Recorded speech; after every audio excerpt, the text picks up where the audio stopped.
Hello नमस्कार दोस्तों, आपका स्वागत है मेरे यूट्यूब चैनल पर। जैसा कि हम थंबनेल देखा, आउटसोर्स कर्मचारियों मध्य प्रदेश के श्रमिक जो दैनिक वेतनभोगी है, सभी को यह जानकारी देखना बहुत ज़रूरी है। इसमें बहुत बारीकी से हर चीज़ का विवरण दिया गया है कि कैसा आउटसोर्स कर्मचारी और दैनिक वेतनभोगी कर्मचारियों के साथ मिनिमम वेज रिवाइज करके कैसा छल किया गया है। देख लेते विस्तार पूर्वक, एक एक बात बहुत देखने लायक है। प्रदेश के 2.5 लाख आउटसोर्स कर्मियों से आर्थिक इंसाफ नाइंसाफ़ी, 20 साल पुराने इंडेक्स व बेस ईयर 2001 को आधार मानकर मिनिमम वेज रिवाइज करने के आरोप लगे। यह बिल्कुल सही है, क्योंकि जो मिनिमम वेज रिवाइज हुआ, जो वृद्धि हुई है, बहुत ही काफ़ी कम हुई है। अप्रैल 2024 से अकुशल, अर्धकुशल, कुशल व उच्च कुशल आउटसोर्स एवं दैनिक वेतनभोगी श्रमिकों का न्यूनतम वेतन संशोधन मिनिमम वेज रिवाइज प्रदेश के 2.5 लाख आउटसोर्स कर्मियों के लिए निराशाजनक साबित हो रहा है। मध्य प्रदेश के श्रमिक केंद्र की तुलना में 43 से लेकर 63% कम वेतन पाएंगे। 1 अप्रैल 2024 से लागू मिनिमम वेजेस रिवाइज के तहत श्रमिकों के वेतन में मात्र 20% की वृद्धि की गई है। श्रमिक संगठनों की माने तो मिनिमम वेजेस में की गई वृद्धि all department consumer price index के ताज़ा बेस ईयर की बजाय 20 साल पुराने बेस ईयर 2001 पर आधारित है। भारत सरकार श्रम व रोजगार मंत्रालय मुंबई द्वारा 12 अक्टूबर 2023 को जारी परिपत्र में यह स्पष्ट गाइडलाइन दी गई है कि जहां केंद्र सरकार एवं राज्य सरकार ने मिनिमम वेजेस फिक्स किए हैं, वहाँ केंद्र या राज्य जिसकी भी मिनिमम वेजेस दर ज़्यादा होंगी, वही अधिक दर लागू की जाए। पर मध्य प्रदेश में अलग ही अनुचित फार्मूला क्यों अपनाया जा रहा है? 5 वर्ष में होने वाला वेज रिवाइज 8 वर्ष में हुआ। मध्य प्रदेश के पिछले 35 सालों के इतिहास पर नज़र डालें तो प्रदेश में जब जब न्यूनतम वेतन रिवाइज हुआ, तब तब हमेशा 2 से लेकर 2.5 व 3 गुना न्यूनतम वेतन में बढ़ोतरी हुई। पर इस बार 1 अप्रैल 2024 से मामूली 20% की बढ़ोतरी की गई है एवं श्रेणी के अनुपात में रेशियो नहीं बढ़ाकर एक समान डीए किया गया है, जो बेतहाशा बढ़ती महंगाई की तुलना में ऊँट के मुँह में जीरे के समान है।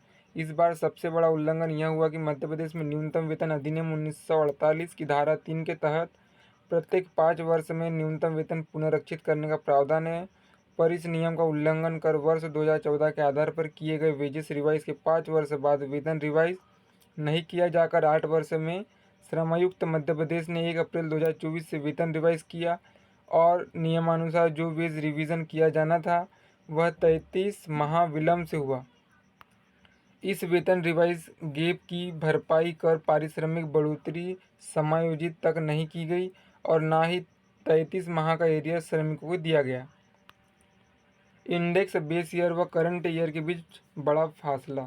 सबसे बड़ी बात यह है कि मिनिमम वेजेस रिवाइज में मध्य प्रदेश में गलत मेथडोलॉजी ली गई। नियमानुसार इंडेक्स बेस ईयर एवं करंट ईयर के बीच ज़्यादा फासला नहीं होना चाहिए, पर इस बार आधार वर्ष एवं रेफरेंस पीरियड में बड़ा फासला है। साथ ही असाधारण कलाबाजी यह हुई कि इंडेक्स बेस ईयर 2016 के माध्यम से वेजेस रिवाइज की गणना करने के बजाय नवीन बेस ईयर की अनदेखी कर 20 वर्ष अति पुराने बेस ईयर 2001 के सूचकांक के आधार पर मिनिमम वेजेस रिवाइज की गणना की गई, जो श्रमिकों के साथ सरासर नाइंसाफ़ी व उनका आर्थिक हनन है। वेज रिवाइज में इंडेक्स के क्या मायने हैं?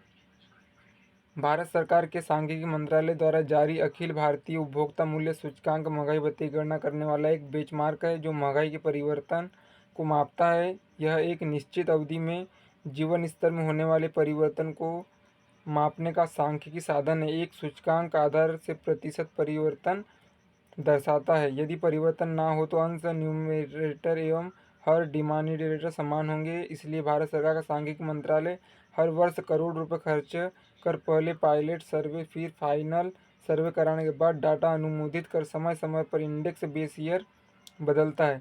पर प्रदेश के श्रम विभाग द्वारा इस बार न्यूनतम वेतन रिवाइज करते समय नवीनतम बेस ईयर की अनदेखी कर 20 साल पुराने इंडेक्स बेस ईयर 2001 को न्यूनतम वेतन गणना का पैमाना बनाया गया।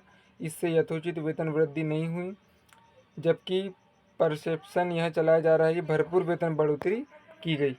यह बिल्कुल बात सही है। मिनिमम वेजेस वृद्धि में संशोधन जरूरी है। ताज़ा सूचकांक बेस ईयर के आधार पर मिनिमम वेज रिवाइज नहीं हुआ है। 20 साल पुराने इंडेक्स व बेस ईयर 2001 के जरिए जब महंगाई का ग्राफ कम था उसे क्यों आधार माना? नवीनतम सूचकांक बेंचमार्क अनदेखी है। मिनिमम वेज रिवाइज में इंडेक्स बेस ईयर एवं रेफरेंस पीरियड करंट ईयर में बड़ा फासला है। यदि इस गैप को दूर कर दोबारा संशोधित नहीं किया गया तो श्रमिक आंदोलन करेंगे। मनोज भार्गव, प्रांतीय संयोजक, ऑल डिपार्टमेंट आउटसोर्स, संयुक्त संघर्ष मोर्चा।